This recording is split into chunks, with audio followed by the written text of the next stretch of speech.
de esta articulación en relación al intervalo rotador y en relación al manguito de los rotadores.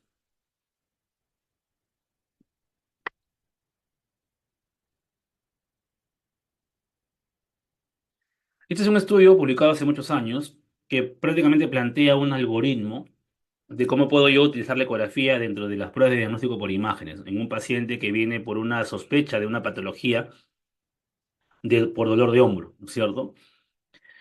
Ponen un punto de corte de 40 años, ¿no es cierto? Y luego entre ellos empiezan a ver en qué momento puede entrar la ecografía, ¿no? En función a las alteraciones, incluso complementar con resonancia magnética, con artorresonancia, ¿no? O artrotomografía. Eso ya puede haber quedado en el olvido, pero de todas maneras es uno de los protocolos pioneros que se publicó por el consenso de la Sociedad de Radiología americana, así que lo he traído por eso. Entonces, el hombro doloroso se puede clasificar en cuanto a su origen, un 60% que se refiere al manguito rotador y un 40% que no se refiere al manguito rotador. Si el hombro doloroso no se refiere al manguito rotador en un 40%, debo pensar en lesiones de Hill-Sachs, de bíceps y la articulación acromioclavicular. Inestabilidades del bíceps, tendinosis o desgarro, ¿no es cierto? Es decir, esto es lo que vamos a conversar ahora. O sea, vamos a hablar hombro doloroso no rotador, y nos vamos a centrar básicamente en el bíceps. Y cuando hablemos de hombro doloroso, del manguito rotador, obviamente nos referimos a desgarros parciales, desgarros completos, bursitis y tendinosis, básicamente. Aquí también podemos hablar de los cuerpos libres en la parte no rotador. Entonces, eso más o menos involucra, ¿no? La etiología de un hombro doloroso. ¿Ok?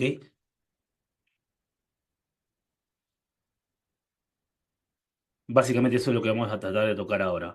Vamos también a hablar un poco del intervalo rotador y ahí vamos a conversar un poco también sobre la capsulitis, que es algo que me parece interesante tocar en esta masterclass.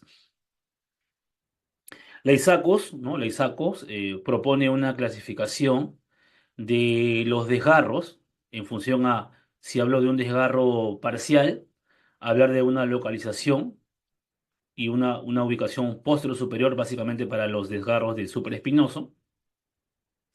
Y el desgarro parcial puede tener una extensión de más del 50% o menos del 50% y puede ser, o puede involucrar la parte articular, la parte bursal o la parte intersticial.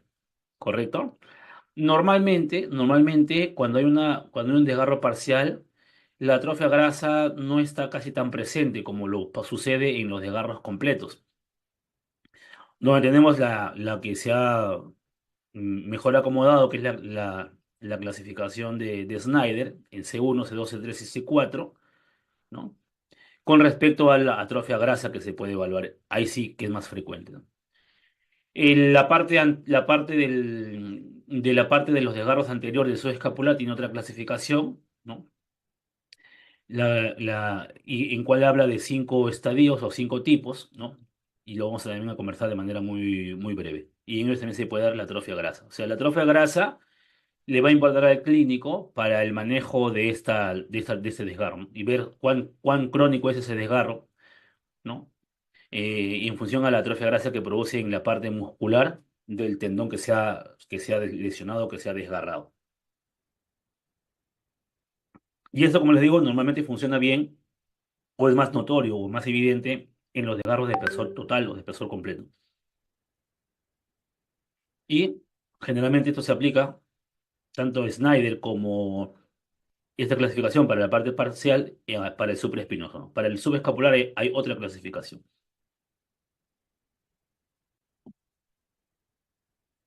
Y esto de acá funciona para el supra y para el infra, básicamente, ¿no? La atrofia muscular.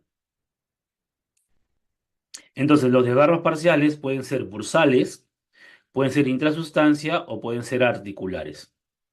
Bursales, porque van a estar en comunicación o en contacto con la bursa subacromial deltoidea.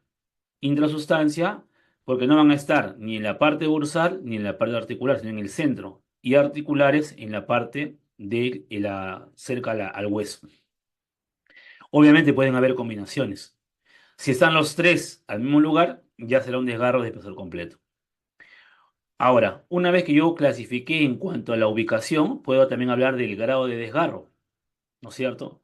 Desgarro para ser grado uno es cuando el grosor del desgarro es menos de 3 milímetros.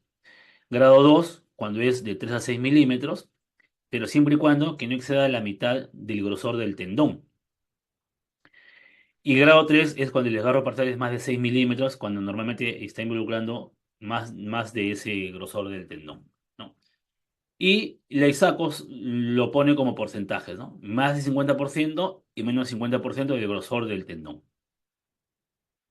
Entonces aquí podemos ver un ejemplo de desgarros parciales bursales que están cerca a la bolsa subacromial deltoidea, desgarros intrasustancia que no involucran ni la parte ni la parte de la bursa ni la parte de la articulación, acá la parte oscura, aquí también, y la parte de la región articular, donde está pegado a la articulación, ¿no? Aquí ven, y aquí también ven igual, acá. Entonces tienen tres tipos de desgarros parciales.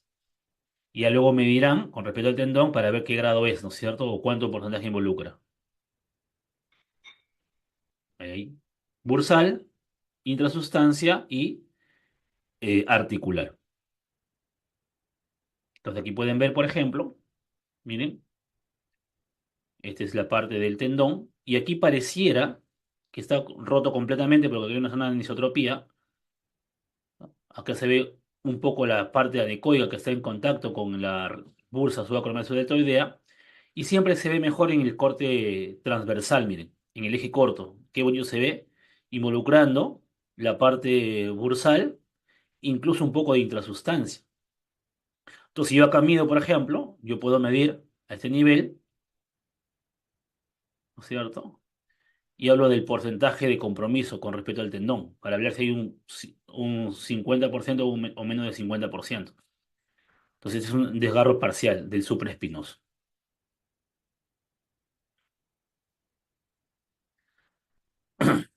Ahora, tengan cuidado, como le decía, con la anisotropía, ¿no? Porque pasa que a nivel insertivo, a veces yo voy a ver áreas hipoecogénicas que me puede hacer sospechar de desgarros articulares parciales, cuando realmente simplemente es la forma de insonación. Entonces, ¿qué hay que hacer?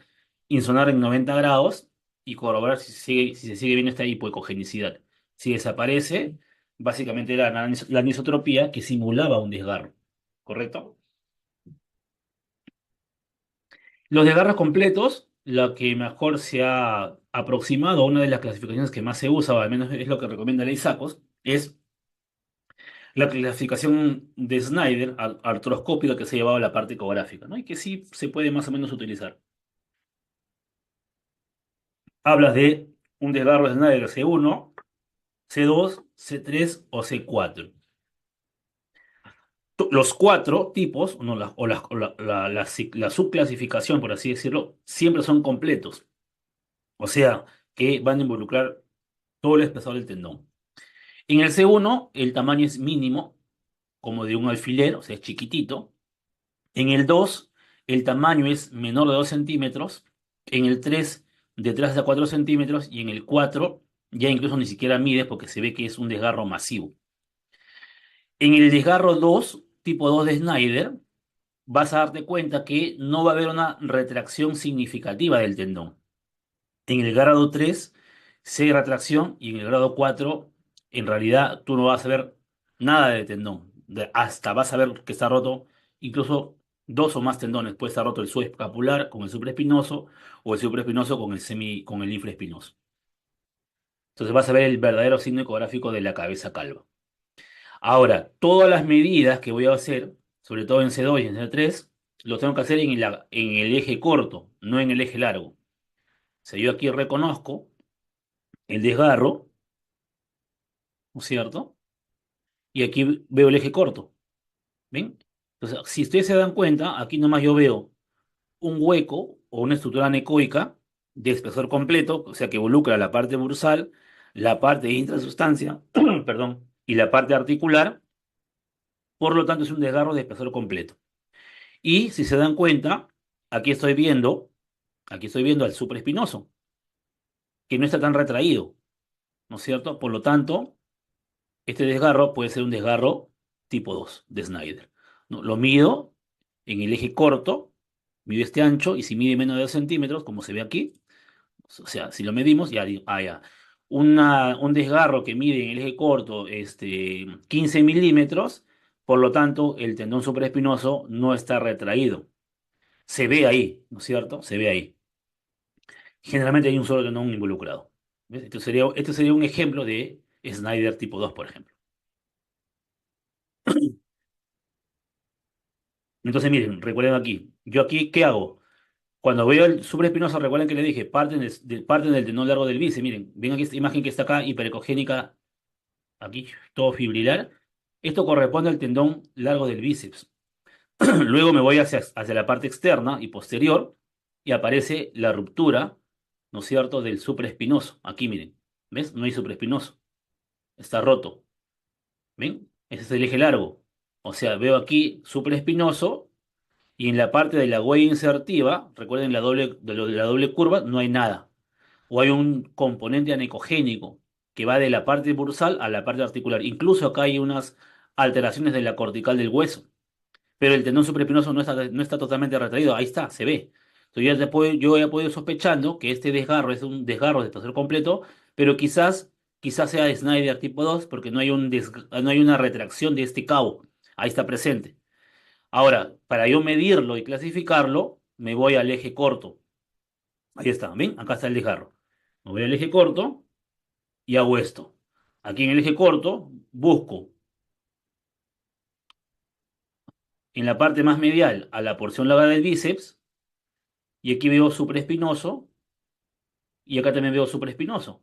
Miren, acá está el supraespinoso, acá está el desgarro, incluso tiene componentes un poco no tan anecogénicos, que habla de repente sangrado, y yo ya puedo hacer la medida aquí, ¿no es cierto? Y digo, bueno, acá hay tendón roto, supraespinoso, y acá también hay supraespinoso, y acá puedo medir. No hay retracción, ¿no es cierto? Entonces digo, esto puede ser un Snyder tipo 2.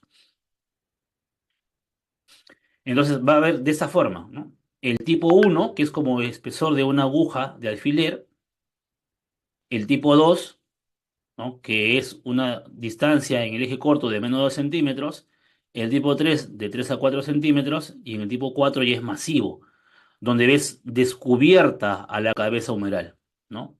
Y pueden haber más de dos tendones rotos, ¿correcto? Entonces, aquí puedes ver un desgarro tipo 1, por ejemplo, donde está roto el tendón completamente, y acá en el corte transversal se ve acá como una imagen pequeñita, ¿no es cierto?, que mide menos de 5 milímetros, que corresponde pues justamente a un desgarro tipo 1. Lo pueden ver aquí, ¿no? Aquí está el tendón largo del bíceps. Me voy hacia para la parte posterior y aquí veo un pequeño desgarro, miren, aquí. ¿Ven? Aquí.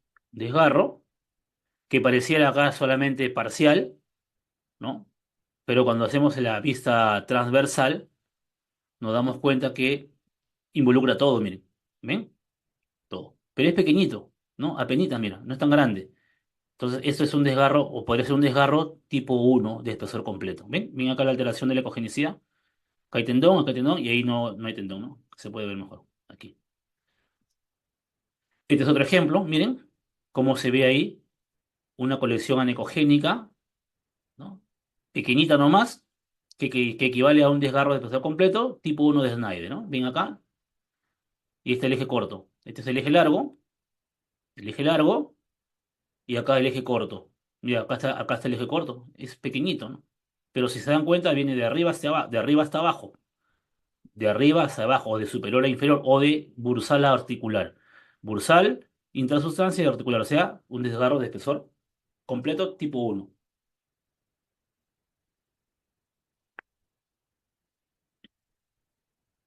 Con respecto al tipo 2, es un poco más grosero, ¿no? Donde ven aquí, la característica principal es que ven una especie de zona anecoica, ¿correcto?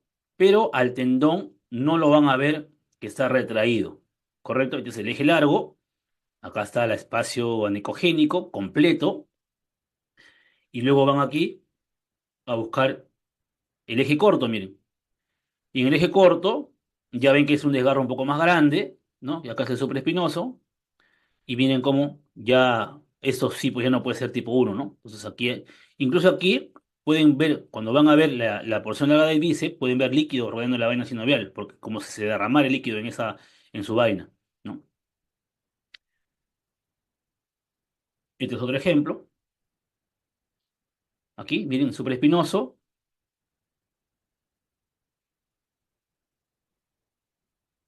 aquí, justo acá. Y también acá hay otro desgarro, ¿ven? Igual acá. Desgarro, desgarro todo esto, miren. En el eje corto. ¿Ven? También un Snyder tipo 2. Otro ejemplo, que es lo más frecuente en realidad, ¿no? En mi experiencia he visto mucho más tipo 2 y de ahí tipo 3, ¿no? Miren, en el eje corto, en el eje largo, perdón, incluso hay acá alteraciones de la cortical y luego giro 90 grados y veo ahí la ruptura, ¿no es cierto?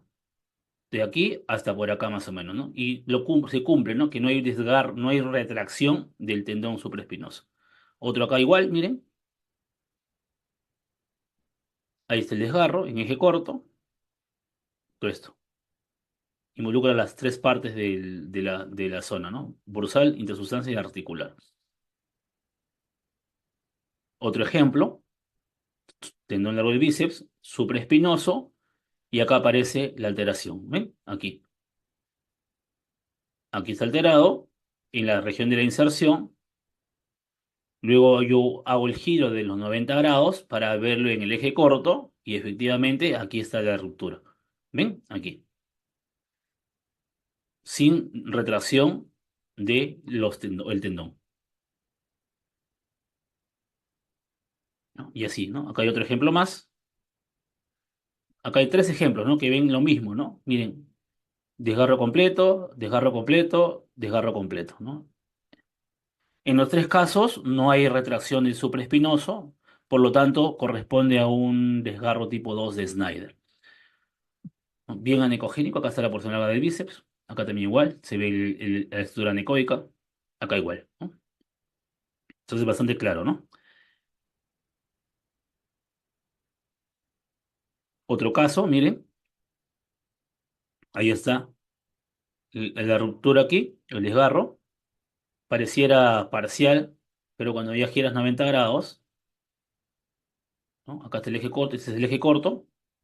A veces confunde un poco, porque esto de acá corresponde al tendón largo del bíceps. Esto es el tendón largo del bíceps. Luego yo me voy hacia la parte posterior, ¿no es cierto? Posterior superior y veo ahí el tendón supraespinoso que está alterado acá. Entonces, acá veo el tendón. Entonces ya acá me doy cuenta que aquí hay una alteración porque está ausente esa parte. Ahí. ¿Ven? Ahí. Aquí toda esta parte que también se ve acá. Entonces, ¿qué me corresponde hacer a mí? Ir al eje corto, ¿no? En el eje corto, yo ya giro 90 grados y miren cómo se ve acá el tendón presente y acá está ausente. ¿Ven? Entonces ya hablo de un desgarro de espesor completo sin retracción del tendón y por lo tanto sigo pensando que es un desgarro tipo 2 de Snyder. En el tipo 3, ¿no? Ya obviamente el desgarro es mayor, miren, se va a medir más de 2 centímetros entre 3 y 4. Entonces miren cómo yo cuando hago ahí, este de aquí es el tendón largo del bíceps en el eje largo y luego me voy hacia póstero superior, hasta póstero superior y desaparece y no hay tendón. ¿Se dan cuenta? O sea, aquí no se ve el tendón, el tendón supraespinoso, ahí, donde deberías verlo. Incluso acá ves un poco del líquido. Miren el eje largo y acá yo veo al deltoides y debajo debo ver al supraespinoso y entre ellos a la bursa subacromial deltoidea. Pero aquí no veo ya no veo al supraespinoso. Entonces ya digo, este ya es un desgarro mucho más grande. Ya no es un 2.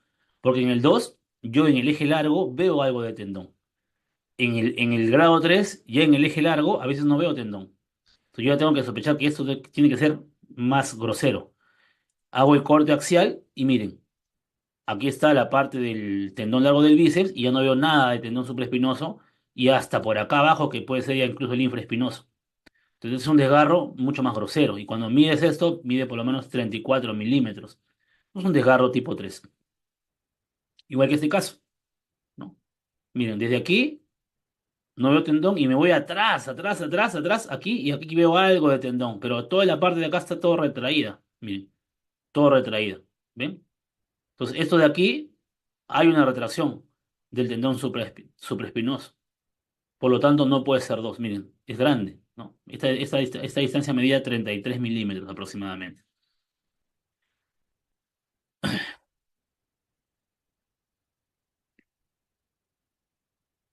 Y en el grado 4 y es mucho más masivo, ¿no? Yo ya no veo nada de tendón, ¿no es cierto?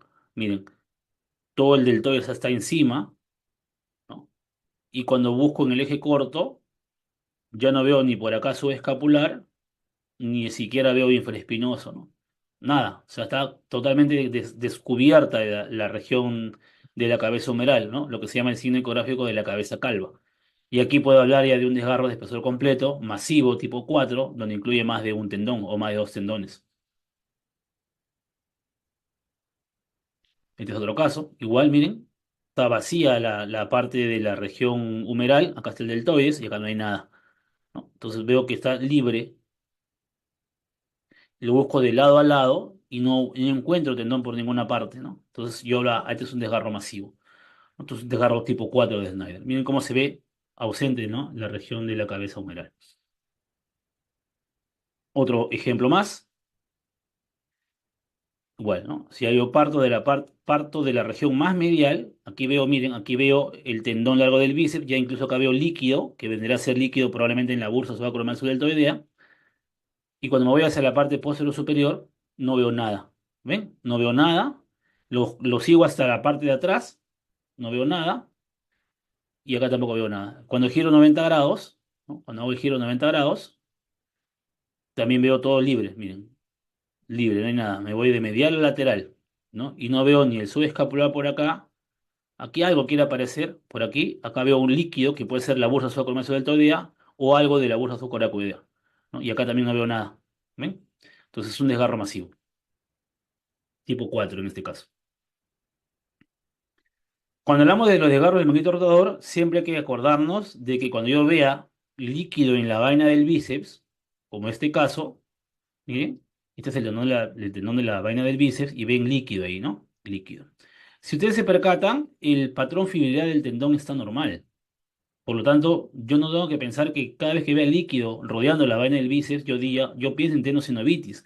Esto puede corresponder simplemente a un desgarro que hubo en un tendón y simplemente la colección de líquido se rellena la cápsula. O incluso puede ser parte de una capsulitis adhesiva, ¿no? Porque recuerden que la vaina del tendón del bíceps es una proyección de la cápsula de la articulación. Entonces, si yo veo que hay una alteración en la cápsula intraarticular, puedo encontrar distendida la vaina del tendón largo del bíceps, como en este caso.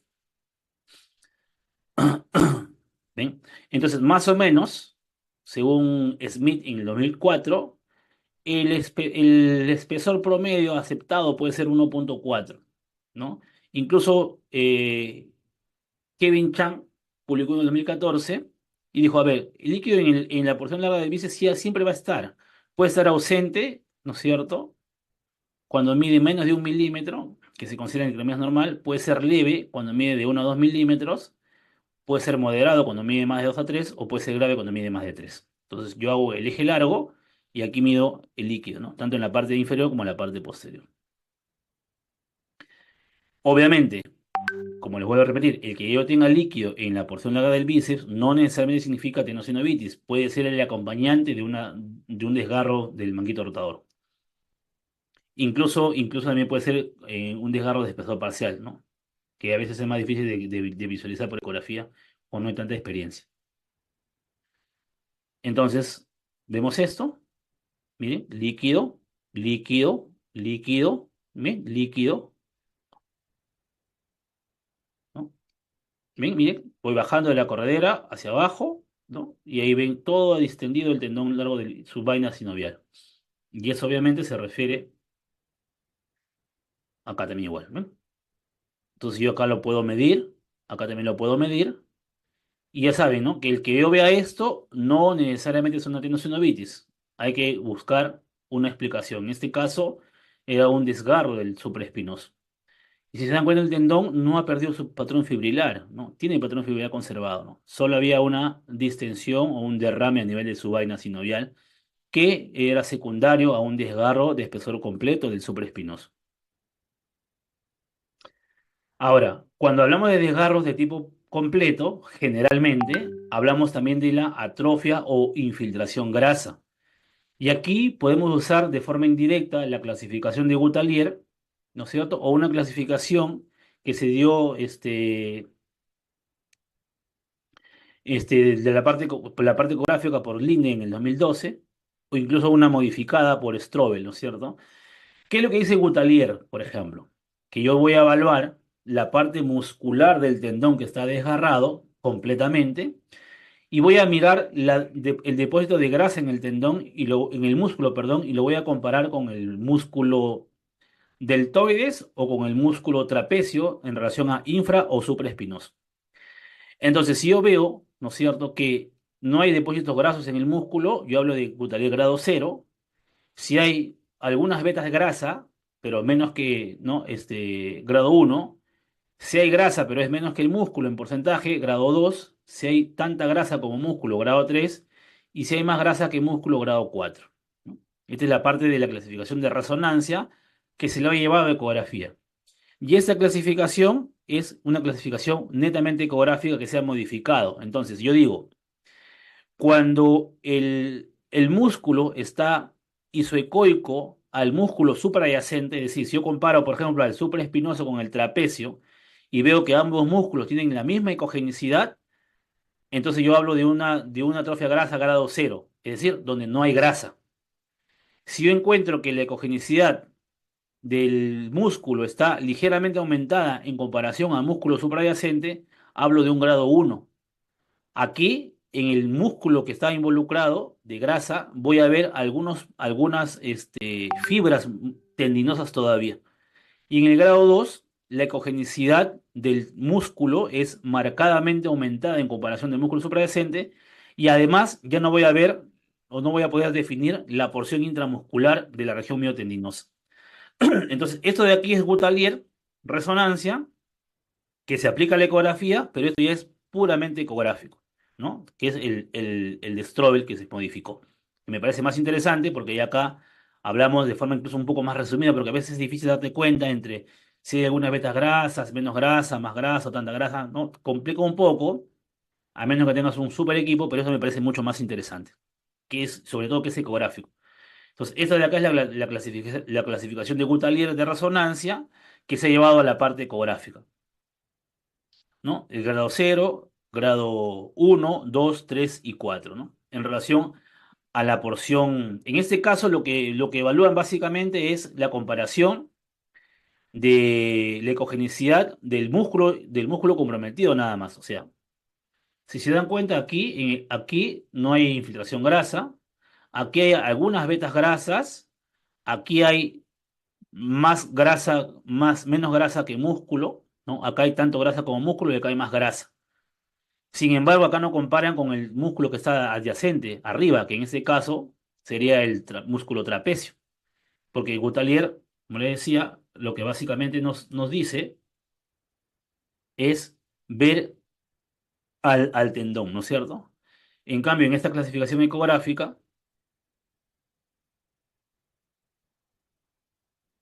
perdón, en esta clasificación ecográfica yo solamente comparo con el músculo suprayacente. Entonces yo acá veo, por ejemplo, en este caso, el tendón del bíceps, al supraespinoso que está desgarrado, miren, completamente, ahí no se ve, se perdió, ahí se ve una parte, otra vez acá el tendón del bíceps, luego hago el eje corto,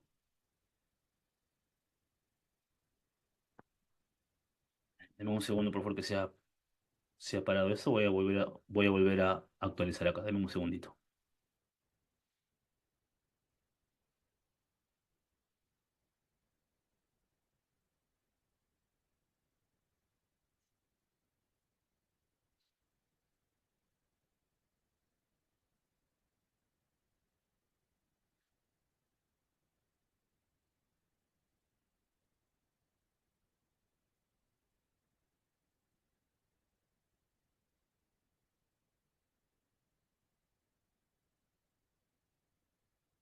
Ya, ahora sí. Entonces, esto ya hemos visto. Acá miren el eje corto y miren cómo está totalmente ausente el tendón supraespinoso, ¿correcto? Entonces hablamos de un desgarro de espesor completo y cuando hacemos la comparación para ver la atrofia grasa, nos damos cuenta aquí, miren por ejemplo el lado sano, el músculo, ¿no es cierto? Y el músculo, el trapecio y el supraespinoso tienen casi la misma ecogenicidad. En cambio aquí, si se dan cuenta, el trapecio y el supraespinoso están de diferente ecogenicidad. El supraespinoso tiene mayor ecogenicidad que el trapecio. Y además veo mínimas zonas, ¿no es cierto?, tendinosas, que son estas de acá y estas de acá. Entonces aquí hablaré yo si esta imagen lo aplico, ¿no es cierto?, a este caso, diré, estoy en un grado uno donde encuentro, ¿no es cierto?, que la ecogenicidad está aumentada en comparación al músculo suprayacente y voy a ver parcialmente un mínimo patrón penado, ¿no? Entonces yo ahí aplico la clasificación ecográfica directa. Entonces ya le doy una adicional al médico tratante y le digo, ¿no? Su paciente tiene una ruptura del tendón supraespinoso completo y además ya tiene una atrofia grasa grado uno porque el músculo supraespinoso está siendo rellenado, por así decirlo, por grasa. Acá miren, por ejemplo, en este caso, hay un desgarro completo, tipo 2. Miren, acá está la cabeza del bíceps. Y acá hay una ruptura. Acá está el supraespinoso. No hay retracción, ¿no? No está retraída de las fibras del tendón supraespinoso, pero hay una ruptura de espesor completo. Miren, aquí. Y cuando voy a evaluar si hay atrofia grasa, veo que, miren, el músculo supraespinoso y acá el trapecio. Y miren la ecogenicidad, es la misma. O sea, acá es un grado cero. Miren cómo se ve la parte muscular y la parte hiperecogénica que viene a ser la parte tendinosa. Y la ecogenicidad de este músculo es igual al músculo que está encima. Entonces, este sería una ruptura de espesor completo tipo 2, pero sin atrofia grasa o del tendón supraespinoso, ¿no? En este caso en el músculo. En cambio, en el subescapular, los desgarros son diferentes. Se usa la clasificación de la FOS, ¿no? Donde hablan del tipo 1 al tipo 5. En el grado 0 es un tendón subescapular normal. En el grado 1, la lesión afecta a menos del cuarto superior del tendón del subescapular en dirección craneocaudal. En el grado 2, la lesión es más del 25%. En el grado 3, hay un desprendimiento completo del grosor del tendón subescapular. Y en el grado 4 y 5, además de esto, vas a encontrar ya las infiltraciones grasas, 1 a 3 o 4 a 5 según Gutalier. ¿Correcto? Esta es la clasificación artroscópica, ¿no? En cuanto a las lesiones del subescapular. Y aquí podemos ver algunos ejemplos, ¿no? Por ejemplo, en una ruptura completa, ¿no? En este caso, si ustedes ven la clasificación, podemos hablar de un grado 5 o grado 4, ¿no? En relación básicamente a si hay o no atrofia grasa, ¿no? Y aquí un desgarro más pequeño, ¿no? Entonces, aquí, por ejemplo, no se utiliza la clasificación de Snyder, pero sí puedo hablar de desgarros parciales como el bursal articular y intersustancia. Pero es mejor usar esta, ¿no? Esta de acá, la de la FOS. Ahora, lo interesante es que el desgarro del tendón subescapular no es tan frecuente como lo es del supraespinoso, ¿no? Que es el que más se ve en realidad en la práctica del día a día. Al menos en mi casuística veo casi siempre los desgarros que yo evalúo son del supraespinoso. Ahora, la otra parte de la patología del tendón del manguito rotador son las tendinopatías, ¿no? O sea, donde no hay un desgarro, pero sí hay una alteración del tendón en cuanto a su ecogenicidad. En el año 2022, ¿no? Hay una recomendación por la Sociedad Deportiva Musculoesquelética, de Corazón Musculoesquelética, donde decían que teníamos que hacer alguna diferenciación en los conceptos, ¿no? Por ejemplo, dieron concepto a lo que es tendinosis, a lo que es tendinitis, a lo que era una tendinopatía calcificante y a una tenosinovitis, ¿correcto? Entonces, la tendinosis es el tendón anormalmente hipoecogénico, sin rotura de la fibra tendinosa, con posible aumento del diámetro del tendón, con o sin flujo en las imágenes Doppler. La tendinitis tendón anormalmente hipoecogénico, ocasionalmente asociado a un posible aumento del flujo en las imágenes Doppler. O sea, si se dan cuenta, el concepto de tendinosis y tendinitis es casi el mismo. Y es por eso que muchas veces por ecografía no se pueden diferenciar. El que tenga flujo vascular en el interior, el tendón, no me habla necesariamente de un tema inflamatorio, porque ambos lo pueden tener. Incluso, por eso que algunos autores dicen, no, lo que pasa es que en una tendinopatía del manguito rotador o una tendinopatía en general, muchas veces hay una etiología que es mixta, es decir, hay un proceso degenerativo y hay un proceso inflamatorio. Por lo tanto, ecográficamente hablando, a veces no se pueden diferenciar de forma categórica. Los hallazgos son muy parecidos. Sin embargo, en la tendinopatía calcificante, la cosa sí cambia un poco porque hablamos de, por ejemplo, la hidroxiapatita cálcica, que aparece como un foco hiperecogénico, que puede ser globular, que puede ser bien definido y que puede producir sombra acústica de forma variable. Ahora, cuando las calcificaciones son pequeñas, ¿no es cierto?, puntiformes o lineales, también pueden deberse a una enfermedad por depósito de pirofosfato de calcio deshidratado, o poniendo una ecogenicidad amorfa con sombreado variable, se pueden ver también en la deposición de uratos de monosódico de la gota. Entonces, eso, por ejemplo, le recomiendan los reumatólogos para poder diferenciar. Obviamente hay más signos ecográficos que escapan a esta masterclass. Y en la tenosinovitis, recuerden que va a haber una distensión de la vaina, en este caso, en la vaina, por ejemplo, del tendón del bíceps, y además, miren, va a haber una ecogenicidad, ¿no es cierto?, variable del tendón. Puedes encontrar hipertrofia sinovial o no, y al Doppler vas a encontrar algunas veces aumento del flujo vascular. Entonces, si tú estás pensando en una tenosinovitis, por ejemplo, del tendón largo del bíceps, tienes que agregarle o tratar de agregarle más hallazgos. Ponle el Doppler, mira la apariencia de ese tendón, donde normalmente va a perder su apariencia fibrilar y se va a ver más hipoecogénico. Y algunas veces la distensión de la vaina no solamente es anecoica, sino que puedes encontrar signos de hipertrofia sinovial. Y eso te va a hacer que te orientes más por una tenosinovitis que por una, que simplemente al ver líquido en la vaina tendinosa, ¿no? Entonces aquí pueden ver una imagen de una tendinopatía. Y miren al tendón supraespinoso. Está hipoecogénico, está un poco aumentado de espesor y ha perdido completamente su patrón fibrilar, ¿no? Si esto le pongo Doppler y encuentro Doppler ausente, puede quedar como una tendinosis, ¿no?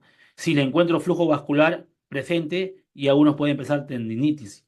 Por eso que es mejor decir tendinopatía del supraespinoso, ¿no? Ahora, si vas a hablar de tendinosis, puedes hablar de tendinosis crónica o tendinosis aguda. La crónica es cuando está hipoecogénico y algunas veces hablan que está con flujo vascular ausente. No es tan sencillo demostrar el flujo Doppler en la articulación de hombro porque el tendón está un poco lejos. Y recuerden que va a depender, una vez más, de tu capacidad que tiene tu equipo para discriminar el Doppler dentro del tendón. Así que a veces pasa que no ves el flujo, no porque no tenga flujo, sino porque el equipo ya no te rinde, ¿no? Entonces, eso también es algo que tienen que tener en cuenta. Entonces, cuando hablamos de tendinopatía del manguito rotador, tenemos tendinosis y tenemos tendinopatía calcificante. Algunas veces la tendinosis con la tendinitis van a coexistir. Entonces, una tendinosis generalmente va a generar una pérdida de ecogenicidad y un patrón fibrilar y puede estar con un aumento de espesor o no. Y puede encontrar acá una tendinopatía calcificante, ¿no? Entonces, ¿qué es lo que va a suceder? Un proceso degenerativo por un sobreuso, por ejemplo, va a generar, ¿no?, que este tendón empiece o termine por lesionarse. Es más frecuente también la tendinosis en el supraespinoso. Entonces, aquí pueden apreciar, miren, el tendón que está oscuro y que ha perdido su patrón fibrilar. Acá, de la misma manera, el largo del bíceps y acá el supraespinoso.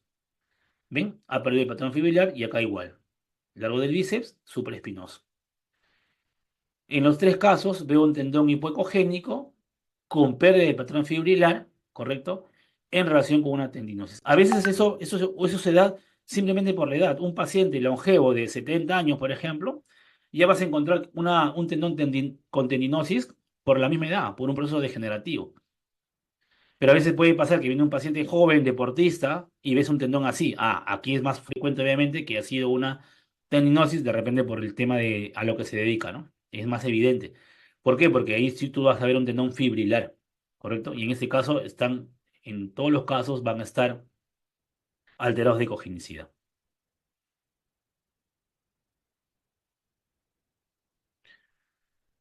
Bien aquí,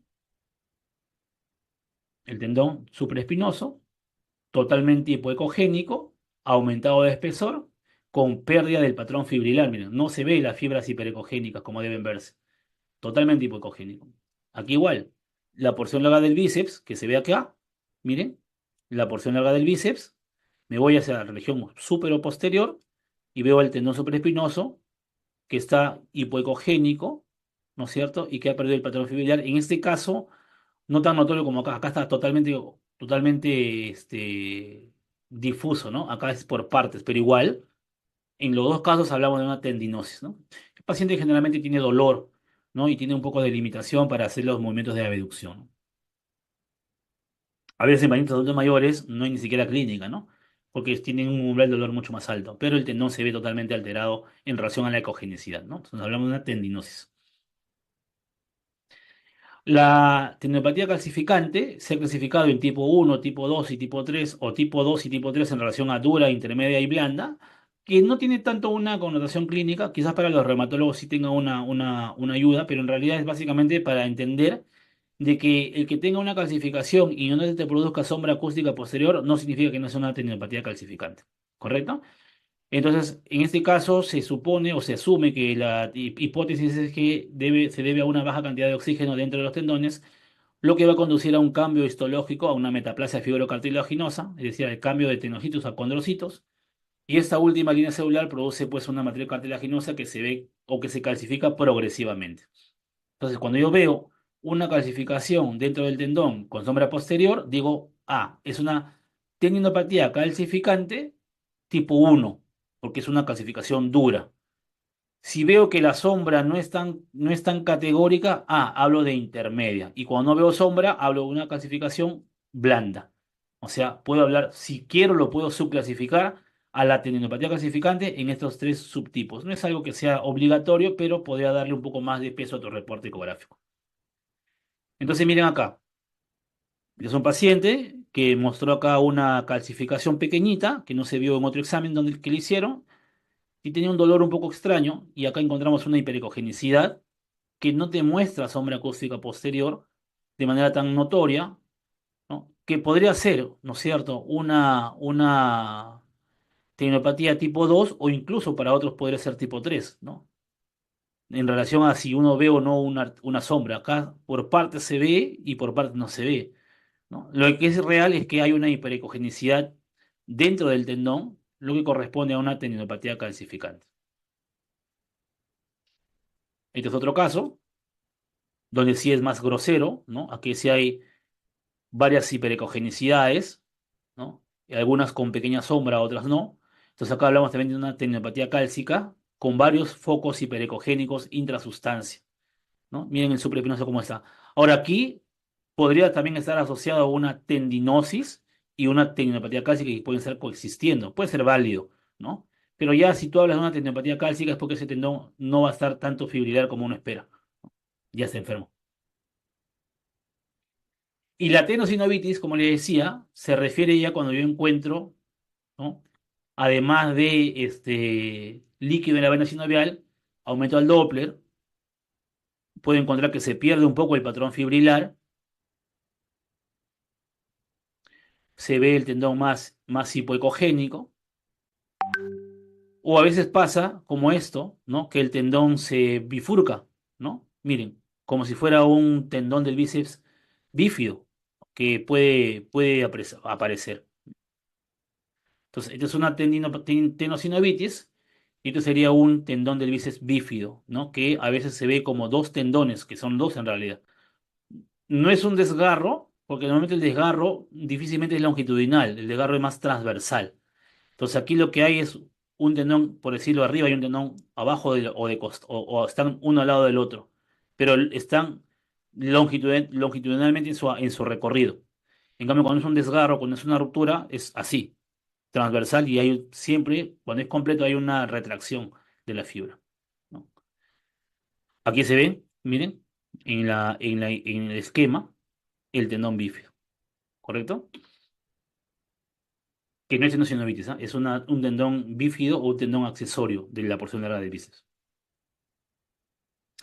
Ahora, cuando hablamos de las bursitis, recuerden, ¿no es cierto?, que por ejemplo, la bursa subacromial deltoide es grande, miren. Tiene un componente anterior, tiene un componente lateral y tiene un componente posterior. Si ustedes se dan cuenta, generalmente esta bursa subacromial deltoidea involucra de manera más categórica al supraespinoso. Miren, tanto en la parte anterior como en la parte posterior. ¿Ok? Pero en la parte posterior también involucra al infraespinoso y en la parte lateral incluso involucra, ¿no?, al subescapular, miren, e incluso a la porción larga del bíceps. Entonces, siempre tienen que entender que cuando la bursa es grande, como en este caso, en el 70% es subacromial deltoidea, o sea, es una sola, porque se juntan. ¿Qué es lo que pueden ver aquí? El supraespinoso, y miren acá cómo está la bursa distendida. Aquí está distendida.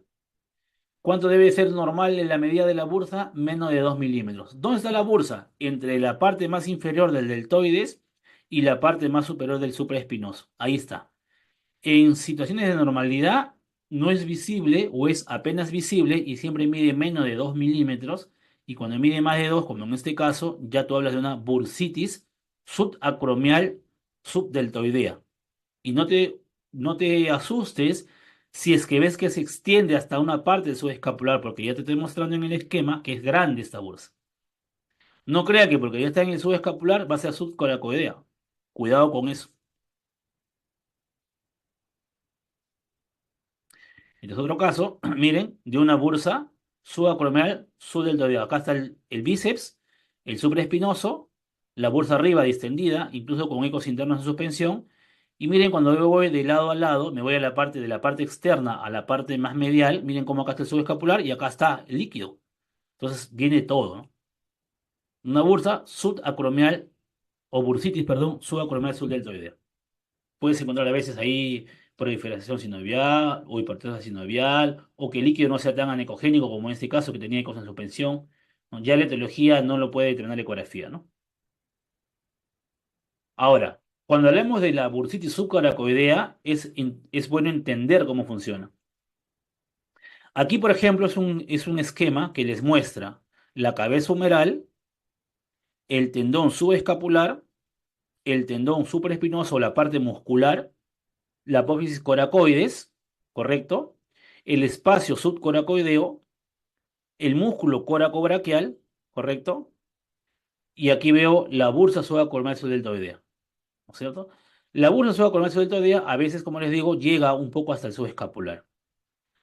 La bursa subcoracoidea es aquella que va a estar profunda a la apófisis coracoides y más o menos superior con respecto al músculo subescapular. En cambio, la bursa coracoacromial, ¿no es cierto? Que es esta de acá, que es esta que está acá, o perdón, la bursa subcoracoidea, esta que está acá, subcoracoidea, este es el músculo coracobraquial, y la bursa coracobraquial va a estar por delante del subescapular, ¿no es cierto? Y por debajo, inferior a este apófisis coracoides. Felizmente que no es tan frecuente verla y no es algo que se vea siempre. En cambio, la bursa subcoracoidea sí es más reconocible.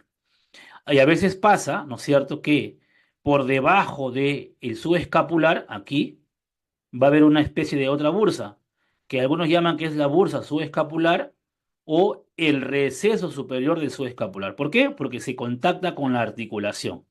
Y es por eso que hay un debate si es que este espacio que está acá, que no se debe ver en situaciones de normalidad, es en realidad un receso o es una bursa, ¿no? Algunos hablan que es el receso del subescapular, otros les hablan que es una bursa. Y a veces, cuando está patológico, se puede fenestrar y se puede unir todo. La bursa subcoracoidea con el receso subescapular e incluso con la bursa subacromial subdeltoidea. En situaciones de anormalidad, obviamente. Entonces, si yo tengo este paciente, y acá tengo al troquín, y aquí tengo a la coracoides, miren cómo acá se infla. Esto podría corresponder, ¿no es cierto?, a una bursa subacolmal subdeltoidea si es que yo veo que la bursa viene desde atrás, o sea, si viene desde el supraespinoso. Pero cuando yo hago el supraespinoso y no veo nada, y en la maniobra dinámica del subescapular veo que de la coracoides aparece una bolita, esta es una bursa subcoracoidea, que está por debajo de la apófisis coracoides o profunda y cefálico, ¿no es cierto?, al subescapular. Entonces, bursa subcoracoidea. Acá igual. ¿Ven? Este es el subescapular y miren cómo aparece en la maniobra dinámica, acá está la coracoides y ahí aparece la distensión. A veces se ve en las maniobras dinámicas, ¿no? Y cuando yo veo esto y veo que es subcoracoideo, voy a la región de la bursa subacolmal deltoidea y ahí no se ve nada, ¿no? Entonces, incluso a veces puede estar hasta pequeñamente tabicada.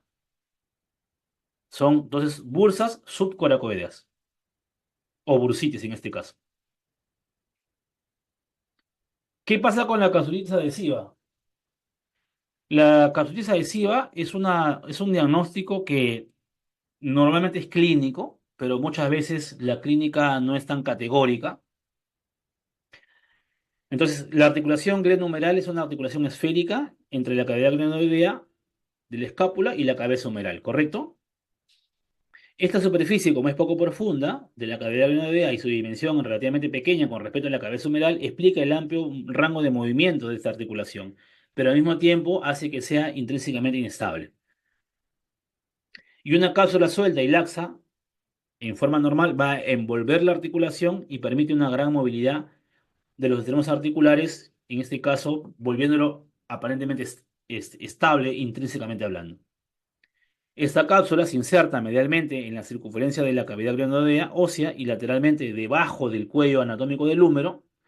Es redundante en la parte más inferior, donde forma un bolsillo ancho llamado la bursa, o perdón, llamado la bolsa axilar o receso axilar, que constituye el receso principal de esta cavidad. Y esto es muy importante porque eso es lo que se evalúa cuando queremos pensar en una, por ejemplo, de inicio, en una capsulitis adhesiva, ¿no? Entonces, este es el esquema gráfico y el esquema anatómico de la porción larga del bíceps. Mira cómo se va a fusionar o se va a correlacionar con el ligamento glenohumeral superior. Acá está el ligamento glenohumeral medio, y acá está, perdón, el inferior, el superior y el medio. Acá está el receso axilar. Acá está la parte de la apófisis coracoides, ¿no? Entonces, cuando yo pienso en una capsulitis adhesiva, ecográficamente hablando, tengo que pensar en varios signos ecográficos. Primero, por ejemplo, que cuando yo mido el espesor medio de la cápsula de la bolsa axilar, se ha determinado que en pacientes con capsulitis adhesiva, este diámetro mide de 4 milímetros a más, ese espesor. También el espesor medio del ligamento coracohumeral, medido tanto en el eje corto como en el eje largo, fue de mayor espesor en los pacientes con capsulitis adhesiva, teniendo un punto de corte interesante de 3 milímetros a más. También, obviamente, el espesor de la cápsula axilar medido en su porción más ancha también supera los 4 milímetros. Y además, también hay literaturas que hablan de que existe un mayor derrame de líquido en la porción larga del bíceps, en su vaina, en pacientes con capsulitis adhesiva. Lo que hay que tener en cuenta es que este signo ecográfico no es específico de solo capsulitis, se puede presentar en varias situaciones, pero ya podemos tenerlo en cuenta. Y también se ha evidenciado que hay una especie de aumento de la hipervascularidad dentro del intervalo rotador y mostró una sensibilidad de un 97% y una especificidad del 100% para el diagnóstico de capsulitis adhesiva. Es decir, cuando el intervalo rotador está normal, no tiene flujo vascular, ¿correcto? Y también en la capsulitis adhesiva, algunas veces hay una limitación en el movimiento cuando yo quiero evaluar el deslizamiento subacromial del tendón supraespinoso. Tampoco es categórico, se encuentra aproximadamente en el 70% de los pacientes con capsulitis adhesiva. Entonces, no hay ningún signo ecográfico que sea categórico, excepto, ¿no es cierto?, que es de mayor sospecha y es básicamente el receso axilar y los ligamentos o las estructuras periligamentarias del intervalo rotador. Ahí radica el diagnóstico ecográfico de la capsulitis adhesiva. Ya hemos dicho que es un diagnóstico que a veces es puramente clínico, porque obviamente hay etapas de capsulitis y se caracterizan, ¿no es cierto? Porque siempre está el dolor asociado, a menos que estés en la última etapa, donde el dolor ya desapareció, pero la rigidez, ¿no es cierto?, está casi siempre presente, ¿no? Entonces, cuando viene un paciente y no puede mover el hombro, ya clínicamente tú estás pensando en una capsulitis adhesiva. Y a veces, como tienes que hacer maniobras dinámicas que no son posibles de realizar, queda frustrante el no poder demostrar ninguno de estos signos ecográficos. Uno recurre a la maniobra dinámica pasiva, es decir, el ecografista trata de mover la articulación, obviamente preguntando cuánto puede tolerar el paciente para buscar. Y a veces simplemente haces abrir un poco el hombro, metes el doctor debajo de la axila y lo primero que buscas es ¿qué cosa? El receso axilar anterior, ahí mides, porque ahí está tu punto de corte. Si mide más de 4 milímetros, ya está. Y después puedes ir y mirar con mucho cuidado el intervalo rotador y ver los ligamentos coraco-humeral y el glenohumeral humeral superior. Y ahí te puedes dar cuenta y dices, ah, tengo lesión en el intervalo rotador y tengo lesión en la articulación, en la bolsa axilar. Listo, ya está. Más un hombro rígido, tengo una alta posibilidad de que sea ante una capsulitis adhesiva. Entonces, yo acá tengo la anatomía de la cabeza humeral.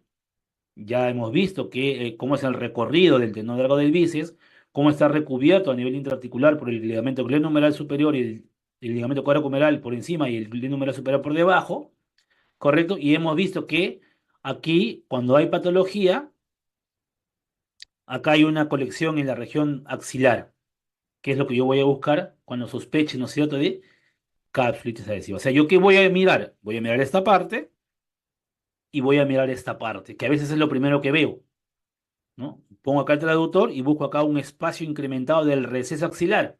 Ya saben que el punto de corte es aproximadamente 4 milímetros a más. Si veo ese único hallazgo, yo ya puedo hacer, entre comillas, el diagnóstico presuntivo, ¿no? Y luego ya, si tengo dudas, voy y miro el intervalo rotador, ¿correcto? Y tengo que mirar qué cosa, básicamente, el córaco humeral y el gleno humeral superior, cuando sea visible, ver que estén engrosados. Y a veces, cuando le pongo Doppler, si encuentro hipervascularidad, con mayor razón, sigo sospechando en eso. Entonces, aquí les muestro un caso, por ejemplo, de una evaluación de un estudio que se publicó el año pasado, donde te muestran básicamente eso, ¿no? Te muestran el intervalo rotador, te muestran el receso axilar y te muestran acá el ligamento coracohumeral en una vista longitudinal. Entonces, la primera imagen, ¿no es cierto?, va a mostrar la apariencia delgada y fibrilar normal del ligamento coracohumeral, que vendrían a ser las puntas de flecha sin color, eso que está acá hipoecogénico, ¿correcto?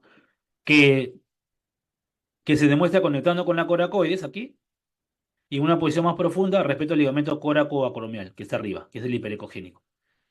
Entonces, miren cómo se ve aquí la región del ligamento coracohumeral en un paciente normal, ¿ok? Y además también vas a darte cuenta que la grasa, ¿no es cierto?, subcoracoidea se ve también de una apariencia homogénea. Entonces, eso es lo que tú puedes mirar, ¿correcto? Para ir buscando más o menos en sospecha de una capsulitis adhesiva. Luego puedes ir y mirar, ¿no es cierto?, esa imagen que está aquí y ver, obviamente, el ligamento coracohumeral arriba y acá la parte grasa, ¿no?, de la polea del ligamento del tendón largo del bíceps, ¿no?, que corresponde a la grasa y al ligamento glenohumeral superior que está por ahí. Y finalmente, ¿no es cierto?, ir y mirar la región axilar de la cápsula inferior, que son estas puntas de flecha, todo eso que está acá, y obviamente medir este espesor.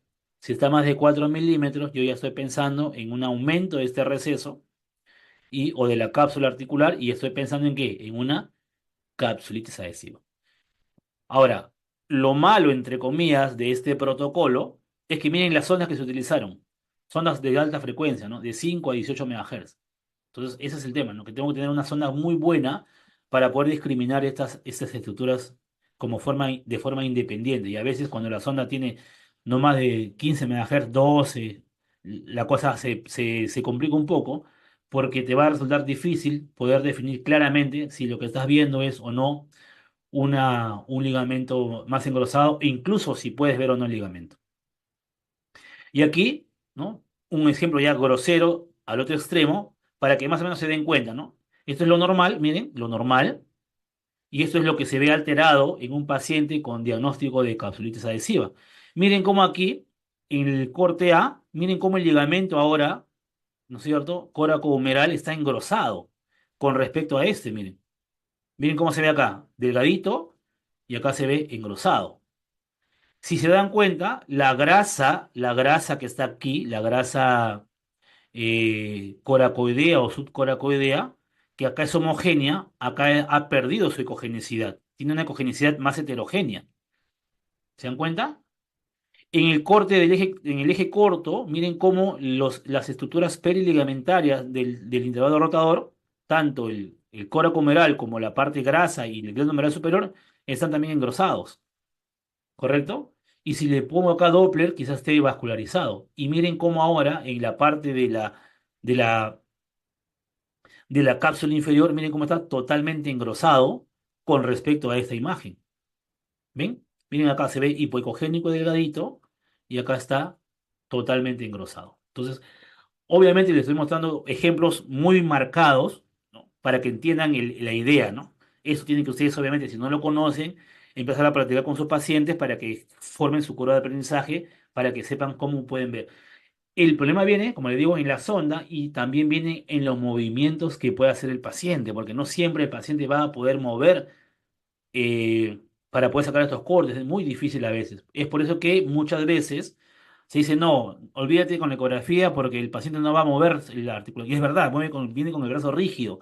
Entonces, los movimientos a veces son muy difíciles de obtener y eso hace que las imágenes ecográficas no sean las que uno necesita. Entonces, hay que tener mucha experiencia en cuanto a colocar la sonda y ponerla en la zona de interés y buscar la estructura. Entonces, tengo que conocer la anatomía, tengo que conocer que la dificultad me va a generar una desventaja y tengo que ver la forma de colocar mi traductor para yo guiar y buscar esa imagen. Entonces, aquí pueden ver, por ejemplo, lo que les decía, ¿no? Yo veo aquí el tendón largo del bíceps en un paciente, entre comillas, que muestra su ligamento coracohumeral engrosado en la parte superior y además se encuentra hipervascularizado. Aquí obviamente hay que setear bien y hay que optimizar bien el Doppler. Hay que bajar el rango dinámico, hay que subir la frecuencia, hay que subir perdón, hay que bajar el rango dinámico, hay que subir la ganancia y hay que bajar la frecuencia para optimizar el Doppler. ¿Correcto? Quitarle los filtros también, para que puedan tratar de identificar y de preferencia utilicen el Power Doppler y no el Doppler color. ¿Ok? Miren cómo se puede colocar el traductor en el receso inferior axilar, ¿no? A veces hasta este movimiento es difícil de hacer, pero miren cómo puedo lograr mirar este espacio. Si yo veo este espacio que está incrementado, ¿no? Acá hay uno anormal y uno normal, y acá hay uno anormal, yo ya me doy cuenta, lo mido nada más y digo, listo. Este paciente tiene un incremento del espesor del receso axilar o de toda la cápsula axilar inferior y por lo tanto yo ya sospecho de primera instancia en una capsulitis con mayor razón si ese paciente tiene problemas de movimiento, ¿no? Tiene su rigidez. Si tengo dudas, yo puedo ir a buscar esto para complementar, ¿no? Entonces, esta es la punta del iceberg es esto que está acá, ¿no? Pero como lo voy a repetir, a veces no es tan sencillo aperturar el brazo del dorso, es muy difícil, ¿no? Este es el estudio que les muestra justamente lo que les decía, el aumento del espesor y a veces dan puntos de corte de 3 milímetros, otros hacen el comparativo y dicen, bueno, si hay un más del 60% con respecto al contralateral en espesor, también se considera aumentada el ligamento coracohumeral o el glenohumeral superior. Otra cosa práctica que me puedo dar cuenta es que yo cuando hago una ecografía en la parte articular, veo como si hubieran dos tendones de la porción larga del bíceps, ¿no? Como si fuera un tendón bífido, pero no, uno es el tendón y otro es el ligamento que está engrosado. Es otra forma de darme cuenta. O sea, el traductor en el intervalo rotador y en vez de ver un solo imagen de tendón brillando, veo como dos imágenes. Bueno, digo, la más anterior o la más superior, debe ser el ligamento coracomeral y sin medirlo, ya yo asumo que está engrosado, ¿no? Y si no lo mido, puedo hacer una evaluación bilateral para corroborar el porcentaje de engrosamiento o simplemente poner como punto de corte 3 milímetros, ¿no? Pero eso puede variar, ¿ah? Es un punto de corte que se acepta, pero en algunos estudios se han encontrado incluso un poco menos del espesor. Por eso que algunos ponen mejor el 60% del contralateral para hablar de que el tendón, de que el ligamento está engrosado.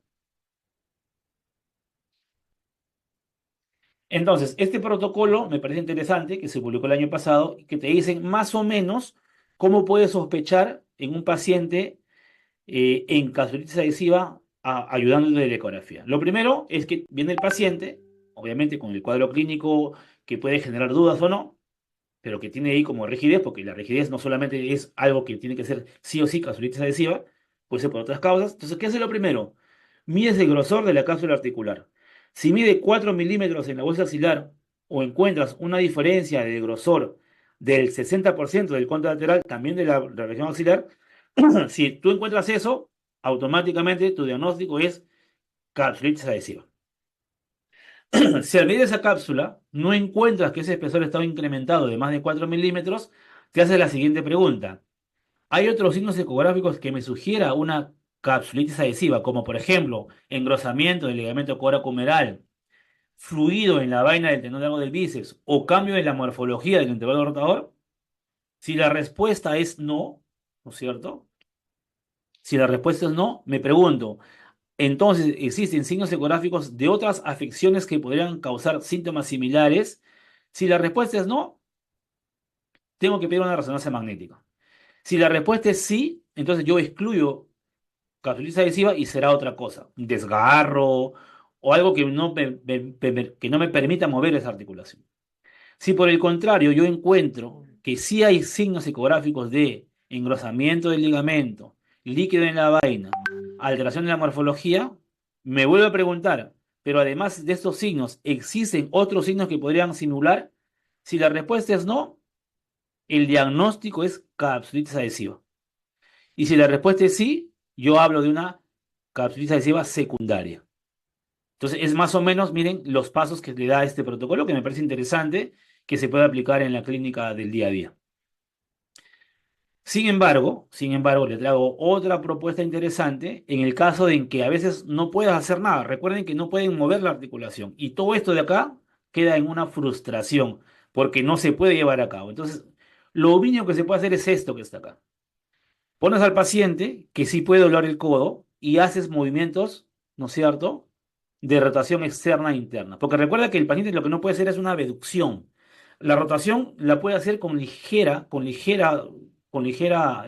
facilidad, le tienes que ayudar. Por eso haces una evaluación dinámica pasiva. Y vas a encontrar aquí básicamente el signo ecográfico del rebote. Es decir, en algún momento de la rotación dinámica externa, el tendón infraespinoso hace como un rebote, como cuando ustedes agarran y jalan una cuerda de guitarra, lo mismo. Eso es un signo ecográfico que también me sugiere capsulitis adhesiva y me olvidaría de este protocolo si no lo puedo aplicar. Entonces le estoy dando más o menos varios tips que podrían utilizar. ¿Cómo va a ser el protocolo de esta manera? Miren. Aquí tengo al paciente, ¿no es cierto? Que voy a ponerme en la parte posterior para buscar al infraespinoso y yo mismo le muevo la mano cuando no pueda mover para generar el movimiento dinámico pasivo. ¿Y qué es lo que voy a mirar? Voy a ver ese rebote del tendón infraespinoso de esta manera, miren. Miren el infraespinoso y miren cómo rebota. ¿Ven? Miren cómo rebota. Ese rebote que salta, eso es un signo geográfico que me sugiere, ¿no es cierto? Una capsulitis adhesiva. ¿Ok? Hay un deslizamiento del tendón que lo pliega hacia la cápsula articular porque obviamente son muy continuos. Entonces, eso también lo puedo utilizar cuando yo veo que ese movimiento es muy, muy limitado, ¿no? Y no puedo hacer o no puedo aplicar este protocolo. Sin embargo, tengan mucho cuidado cuando ustedes tengan que hacer un diagnóstico de capsulitis adhesiva, pero además vean que el tendón largo del bíceps en la porción intraarticular está engrosado o veo líquido en su vaina sinovial en la parte extraarticular. Porque puede ser que tenga una patología mixta, es decir, que tenga una capsulitis adhesiva asociado, por ejemplo, a una hipertrofia del tendón ligamento del bíceps, del tendón largo del bíceps. Y esto obviamente en el manejo terapéutico puede generar un resultado no tan interesante. ¿Ok? Entonces siempre miren bien a su tendón largo del bíceps cuando van a evaluar el manguito rotador o el intervalo rotador. Como en este caso, miren. Este paciente, este es el esquema del estudio, donde vemos acá un tendón del bíceps muy engrosado. ¿Qué es esto que está acá? Miren, este paciente venía porque estábamos sospechando en capsulitis adhesiva. Y cuando hicimos la ecografía y tratamos de llevar a ver el corte, pues no pudimos buscar, no pudimos reconocer el receso axilar, no se dejaba, pero pudimos hacer esto. O sea, no podía hacer aducción, pero sí podía hacer rotación o flexión hacia la parte posterior.